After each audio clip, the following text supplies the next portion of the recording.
अमीर गरीब बहू की सर्दी।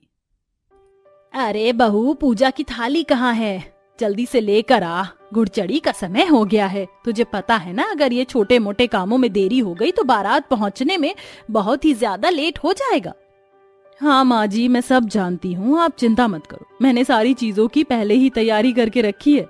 मैं अभी पूजा की थाली लेकर आती हूँ। शिल्पी ऐसा कहकर पूजा की थाली लेकर आती है।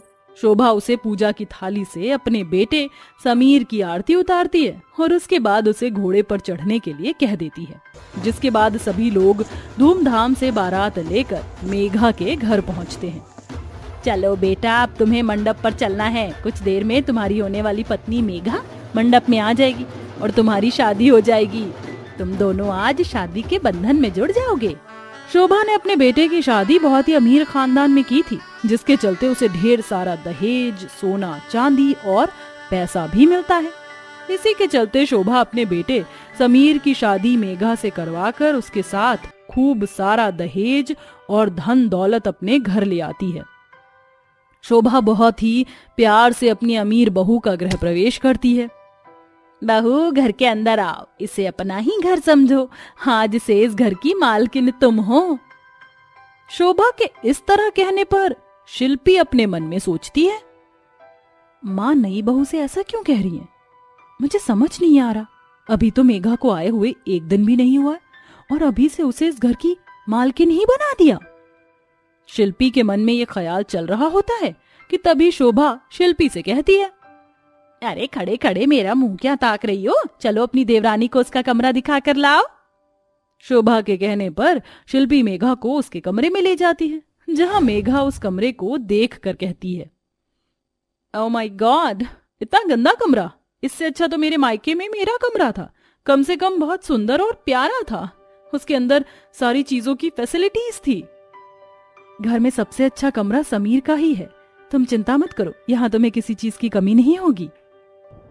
शिल्पी के इस तरह कहने पर मेघा बहुत ज्यादा चिढ़ जाती है और वह अपने आप से मन में कहती है, ये फटीचर कहीं की मेरे बराबर में खड़ी होने के लायक भी नहीं है और मेरे आगे कितना बोल रही है।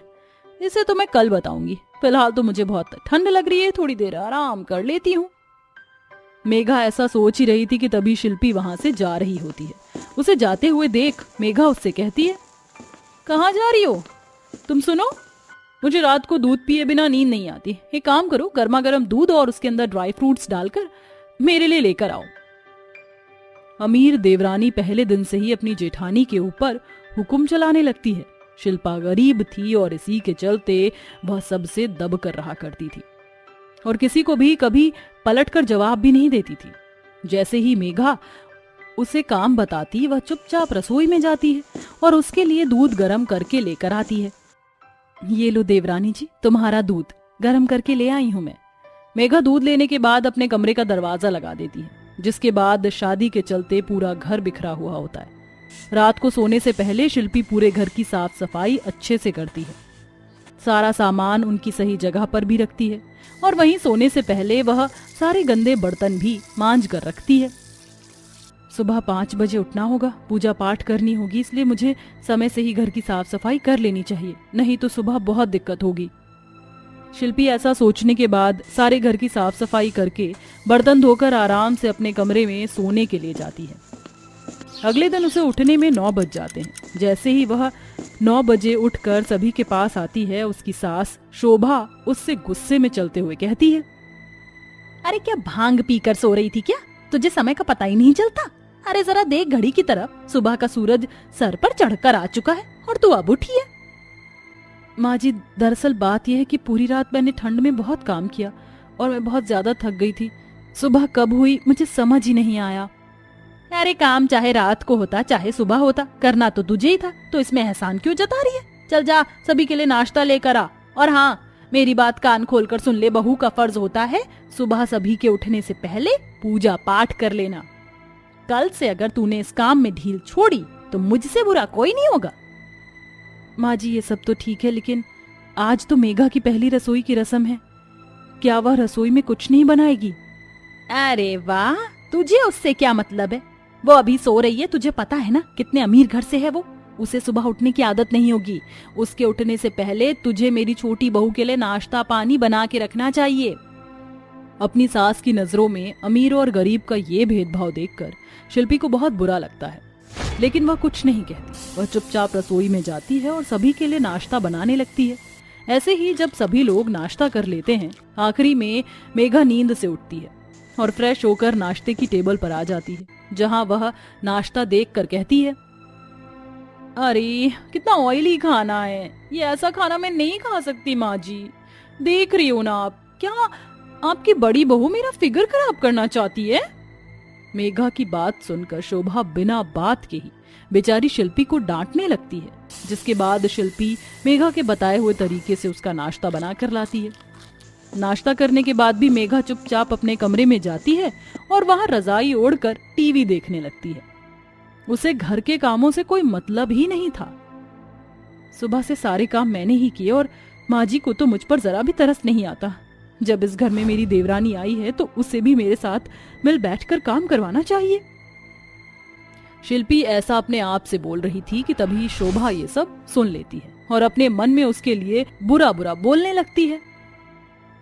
अरे देखो तो जरा इस फटीचर को, ये तो मेरी गोल्डन लॉटरी पर नजर गड़ा कर रखी है। कहीं इसका मेरी अमीर बहू को घर से निकालने का कोई प्लान तो नहीं है? मैं ऐसा होने नहीं दूंगी, मैं उससे कोई काम नहीं करवाऊंगी। शोभा घर में ठंड के सारे काम शिल्पी से ही करवाती है, जिसके चलते शिल्पी बहुत जल्दी बीमार हो जाती है। उसकी बीमारी में भी ना तो शोभा उसे देखती और ना ही मेघा, बल्कि बीमारी में भी वो घर के सारे काम उसी से ही करवाते हैं। ओ माय गॉड माँ जी, इस घर में तो बहुत ज्यादा ठंड है। अरे तुम्हारी बड़ी बहू कहाँ है माँ जी? उसे बोलो जाकर मेरे लिए गर्मा गर्म कॉफी बना कर लाए। शोभा मेघा की बात सुनने के बाद अपनी बड़ी बहू को आवाज लगाती है, अरे शिल्पी कहाँ है तू? शिल्पी, शिल्पी, अरे शिल्पी की बच्ची तू बहरी हो गई है क्या? तुझे मेरी आवाज सुनाई नहीं दे रही? अब ऐसा बोलते बोलते शिल्पी कमरे में पहुंच जाती है, जहां वह अपनी फटी पुरानी रजाई ओढ़कर आराम कर रही होती है। माँ जी, मेरी तबीयत बहुत ज्यादा खराब है, आज मैं कुछ नहीं कर पाऊंगी। आप मेघा के साथ मिलकर घर के काम कर लीजिए। शिल्पी की ये बात सुनते ही शोभा उसके ऊपर से पूरी रजाई खींच लेती है और उसे सोने से मना कर देती है, जिसके बाद वह उसे उठाकर घर के सारे काम करवाती है। बीमारी में भी शिल्पी घर के सारे काम करती है, तो वहीं ठंड में ना नहाने की वजह से मेघा के शरीर पर छोटे छोटे दानों से एलर्जी जैसी हो जाती है। माँ जी देखो ना, ये सब क्या हो रहा है, मुझे तो कुछ समझ नहीं आ रहा। शोभा मेघा की हालत देखकर उसे डॉक्टर के पास लेकर जाती है। देखो, ये शरीर की साफ सफाई न रखने की वजह से हुआ है। आप ठंड की वजह से बिल्कुल अपने शरीर की केयर नहीं कर रही हो। आज से आपको अपने आप पर थोड़ा ध्यान देना होगा।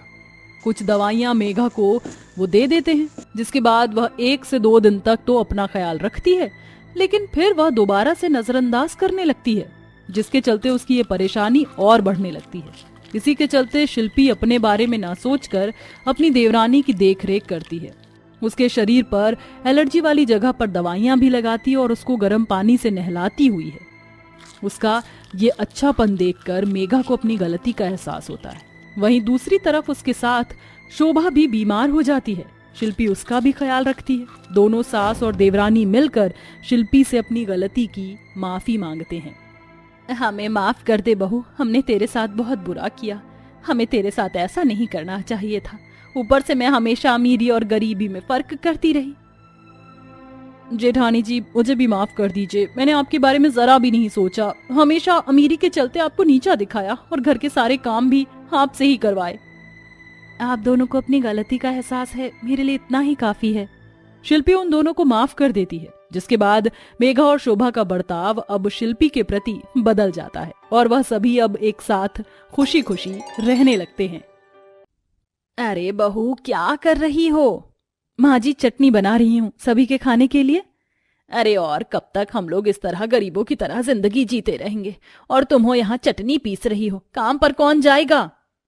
माँ जी, सभी को खाना खिला दूं, उसके बाद मैं भी काम पर चली जाऊंगी। क्या हुआ माँ, सब कुछ ठीक तो है ना? सुबह सुबह इस बेचारी की क्लास क्यों ले रही हो? अरे नहीं, आप जैसा सोच रहे हो ऐसा बिल्कुल भी नहीं है। माँ जी तो बस मुझे यही पूछ रही थी कि मैं खाने में क्या बना रही हूँ। राशन खत्म हो गया इसलिए मैं चटनी ही बना रही हूँ। चलिए माँ जी बैठ जाइए, मैं आपको खाना परोस देती हूँ। शिल्पा के कहने पर माधुरी अपना बहुत बड़ा मुंह बना लेती है और गुस्से में वहां से चली जाती है बिना कुछ कहे, जिसके चलते रोहित शिल्पा से कहता है, अरे शिल्पा, ये माँ को अब क्या हो गया? तुम दोनों की तो लड़ाई खत्म ही नहीं होती। जी आप कैसी बातें कर रहे हो? भला मैं क्यों माँ जी से लड़ूंगी? वही मुझे ताने सुनाती रहती हैं। जब से पीहू इस दुनिया में आई है मुझे लगता है कि उन्हें लड़की नहीं बल्कि लड़का चाहिए था। ओहो, तुम भी ना कैसी बातें कर रही हो। मेरी माँ ऐसी नहीं है। मेरी माँ के लिए पीहू उतनी ही बराबर थी जितना उसकी जगह। अगर कोई लड़का पैदा हुआ होता तो वो होता। चलो अब बाकी बातें छोड़ो, मुझे काम के लिए निकलना है। आज हमारा मालिक हमें पगार दे देगा तो मैं शाम को घर का राशन भरवा दूंगा। रोहित के ऐसा कहने पर शिल्पा उसे नाश्ता पानी करवा देती है, जिसके बाद रोहित अपने काम के लिए निकल जाता है और शिल्पा घर के कामों में लग जाती है, जिसमें उसकी नंद प्रियंका उसकी मदद करवाती है। भाभी, मैंने बाकी के काम कर दिए, आप जाकर कपड़े धो दीजिएगा और उसके बाद कपड़े रख देना, मैं सुखा दूंगी, फिर आप काम पर चले जाना। ये सारे काम मैं खुद अकेली कर लूंगी प्रियंका, तुम जाओ अपनी पढ़ाई कर लो। शिल्पा के कहने पर प्रियंका अपनी पढ़ाई करने अपने कमरे में चली जाती है। ये सब दूर खड़ी माधुरी देख रही होती है। माधुरी अपने आप से कहती है, इन्हें जितना दूर रखने की कोशिश करती हूँ ये उतना ही पास आती है। हे भगवान, पता नहीं क्या होगा। लगता है मेरी बहू मेरी बेटी को मेरे खिलाफ भड़काती है। अब मेरा वक्त है कि मैं अपनी बहू के खिलाफ अपनी बेटी को भड़काऊं। माधुरी ऐसा सोचकर अपनी बेटी के पास जाती है और कहती है, अरे बेटी, तू अभी भी पढ़ाई कर रही है? अरे घर के काम भी तो जरूरी होते हैं ना। अगर अपने ससुराल चली जाएगी तो क्या दहेज में अपनी भाभी को लेकर जाएगी? अरे माँ, आप ये कैसी बातें कर रही हो? दहेज में भाभी को क्यों लेकर जाऊंगी मैं? इसका मतलब तेरी भाभी चाहती है कि तुझे घर के कोई काम काज ना आए और तू अपने ससुराल में जाकर दुनिया भर की बातें सुने, इसलिए तुझे घर का कोई काम नहीं करवाती। अपनी माँ की ऐसी बातें सुनकर प्रियंका को थोड़ा अजीब लगता है, जिसके चलते उसके मन में अपनी भाभी को लेकर ख्याल आने लगते हैं और वो सब काम छोड़कर केवल अपने पसंदीदा काम ही करना शुरू करती है। इस बात से भी शिल्पा को कोई ऐतराज नहीं होता, क्योंकि वह सारा दिन तो एक ढाबे पर प्लेट धोने का काम किया करती थी। बहुत लेट हो गया है, अब मुझे ढाबे पर पहुंचना होगा, नहीं तो मालिक मुझे आधे दिन की ही तनख्वाह देगा। शिल्पा फौरन ही अपने काम पर निकल जाती है, जहां वह एक ढाबे पर जाकर बर्तन धोने लगती है। उनकी गरीबी इस कदर उन्हें परेशान कर रही थी कि उसे काम के अलावा और कुछ दिखाई ही नहीं देता था। तो वहीं शिल्पा की सास माधुरी घर में रहने के बाद भी सभी के सामने अपनी बहू को दुनिया भर के ताने सुनाती रहती है। ओहो मेरी पीहू बच्ची, क्या हुआ? तुम इतना रो क्यों रही हो? मम्मी आज काम पर से लेट आई है इसलिए ना। रुको, मैं तुम्हें भी दूध पिलाती हूँ, तुम अभी शांत हो जाओगी। ये कहने के बाद शिल्पा अपनी बेटी पीहू को दूध पिलाने लगती है। जरा देखो इसे, और एक इसकी बेटी, इन दोनों ने हमारी नाक में दम करके रखा है। पता नहीं कब जाएंगे यहाँ से। इसकी बेटी तो हमेशा रो रो कर कान में दर्द कर देती है। शिल्पा अपनी सास के ताने सुनने के बाद भी अपनी बेटी का पूरा ध्यान रखती है और उसे दूध पिलाती है। शाम को शिल्पा का पति रोहित जब घर आता है तो वह अपने कमाए हुए पैसों को शिल्पा के हाथों में दे देता है और कहता है, राशन में ले आया हूं, ये पैसे कुछ बचे हैं, इन्हें रख दो, मेरी बहन की शादी में काम आएंगे। शिल्पा उन पैसों को ले जाकर अपनी अलमारी में रखने वाली होती है, लेकिन उसी वक्त उसकी सास माधुरी उसके पास आती है और उससे पैसे छीन कर कहती है, इन पैसों को तुझे संभाल कर रखने की कोई जरूरत नहीं है। ये पैसे तो मैं रखूंगी अपनी बेटी की शादी के लिए। ऐसा कहकर माधुरी पैसे ले जाती है। धीरे धीरे कुछ दिनों में रोहित अपनी बहन की शादी करने के लिए एक लड़का भी देख लेता है, जो कि बहुत अमीर खानदान का होता है। रिश्ते की बात पक्की होने के बाद घर के सभी लोग प्रियंका की शादी के लिए बहुत खुश होते हैं। शादी के लिए सभी लोग बहुत खुश हैं, लेकिन जो लड़के के माता पिता ने मांगे की हैं वो कैसे पूरी होंगी? उन्हें पूरा करने के लिए हमें बहुत मेहनत करनी होगी। बेचारी शिल्पा अपनी नंद की शादी में कोई भी परेशानी नहीं होने देना चाहती थी, जिसके चलते वह ढाबे पर प्लेट धोने का काम बहुत ज्यादा देर तक करती है। इसलिए उसे घर पर आने में काफी देरी भी हो जाती है, जिसके चलते उसकी नंद और उसकी सास दोनों मिलकर उसे काफी ताने भी सुनाती हैं। शादी के कुछ ही दिन रह जाते हैं और उन बेचारे गरीब लोगों के पास अभी तक शादी लायक पैसे भी नहीं जुड़े थे। ये तो समझ ही नहीं आ रहा, मेरी शादी हो रही है या फिर कोई मजाक। हमारे घर में एक फूटी कौड़ी तक नहीं है। कमाने की पूरी कोशिश कर रहे हैं, लेकिन क्या करें, पैसे जुड़ ही नहीं पा रहे। उसी वक्त शिल्पा घर के अंदर शादी की शॉपिंग का कुछ सामान लेकर आती है। अरे वाह, मेरी शादी का जोड़ा और ये कपड़े शादी में देने के लिए, ये सब सामान आप कहां से लेकर आई? तुम्हारे पास तो पैसे ही नहीं थे। नंद जी, तुम परेशान क्यों होती हो? भगवान की कृपा से अब तुम्हारी शादी बहुत अच्छे से होगी। सभी को ये लगता है कि शिल्पा की तनख्वाह बढ़ गई है, हालांकि ऐसा नहीं होता। ऐसे ही 1-2 दिन और बीत जाते हैं, जिस दिन माधुरी के हाथों मकान को गिरवी रखने के दस्तावेज लग जाते हैं। शिल्पा की बच्ची, कहाँ है तू? अरे तूने तो हमें बर्बाद ही कर दिया। अरे कहाँ मर गई? क्या हुआ माँ जी, क्यों चिल्ला रही हो मेरा नाम लेकर? क्या हो गया है? अरे ये बोल, क्या नहीं हुआ है? तूने इस मकान को गिरवी रख दिया। अरे कौन सी अय्याशियों में पैसा लुटा रही है जो तूने हमारे सर पर छत भी नहीं छोड़ी। माधुरी के ऐसा कहने पर शिल्पा को बहुत बुरा लगता है कि तभी वहां पर एक आदमी आता है जिसके पास शिल्पा ने घर को गिरवी रखा होता है। चलो मेरा घर खाली करो, अब तुम इस घर में नहीं रह सकती। तुमने मुझे समय दिया था और वो समय पूरा हो चुका है। देखिए, हमें थोड़े दिन की मोहलत और दे दीजिए, हम आपके पैसे चुका देंगे। मेरी नंद की शादी है, उसे तो पूरा हो जाने दीजिए। अरे हाँ, मुझे तो पता ही था तुम लोग कहाँ सुनने वाले हो, इसलिए मैं अपने साथ ये बॉडीगार्ड्स लेकर आया हूँ। अगर तुम 5 मिनट में इस घर को खाली करके नहीं गए तो मेरे गुंडे तुम्हें अपने आप इस घर से धक्के मार कर निकाल देंगे। मजबूर होकर शिल्पा और उसके पूरे परिवार को घर छोड़कर फुटपाथ पर आना पड़ता है, जहां पर उसकी नंद प्रियंका उसको गुस्से से कहती है, पड़ गई तुम्हारे कलेजे को ठंडक। अरे इतना पैसा तुमने उड़ा दिया, कहाँ दिया? मुझे तो समझ ही नहीं आया। देखो, आज तुम्हारी वजह से हम फुटपाथ पर आ गए हैं। बस करो, मुझे इस तरह की बातें मत बोलो। ये सब जो किया मैंने सिर्फ और सिर्फ तुम्हारे लिए किया। तुम्हारी शादी के लिए 1 रुपए भी नहीं था हमारे पास, इसलिए मैंने मकान को गिरवी रखा था ताकि तुम्हारी शादी अच्छे से करवा सके। सारा पैसा मेरे अकाउंट में सेफ है, मैंने 1 रुपया भी खर्चा नहीं किया है। शिल्पा की बातें सुनकर सभी हैरान हो जाते हैं और सभी को अपनी गलती का एहसास होता है। प्रियंका अपनी भाभी को गले लगाकर उससे माफी मांगती है, जिसके बाद फुटपाथ पर ही वह सभी शादी की रस्मों को शुरू कर देते हैं, जैसे हल्दी, मेहंदी लगवाने के लिए शिल्पा अपनी सहेली को बुलवाती है। शिल्पा, तुम परेशान मत हो, तुम्हारी नंद के हाथों पर मेहंदी बहुत सुंदर लगाऊंगी मैं। आकांक्षा प्रियंका के हाथों पर फुटपाथ पर बैठकर मेहंदी लगा रही होती है। आते जाते लोग उन्हें देख रहे होते हैं। कुछ लोग तो उन्हें देखकर बहुत मजाक उड़ाते हैं और उनके ऊपर हंसते हैं। हे भगवान, देखो इन गरीबों को, उनके पास तो एक घर भी नहीं है जिसमें ये अपनी बहन की मेहंदी की रस्म भी करवा सके। फुटपाथ पर कौन करता है तंबू लगाकर? लोगों के ताने सुनकर सबको बहुत बुरा लगता है, लेकिन फिर भी वह सभी प्रियंका की शादी की सारी रस्में करते हैं। मेहंदी की रस्म खत्म होने के बाद अगले दिन फुटपाथ पर ही प्रियंका की बारात आती है, जहां उसका पति धूमधाम से बारात लाकर उससे शादी करता है।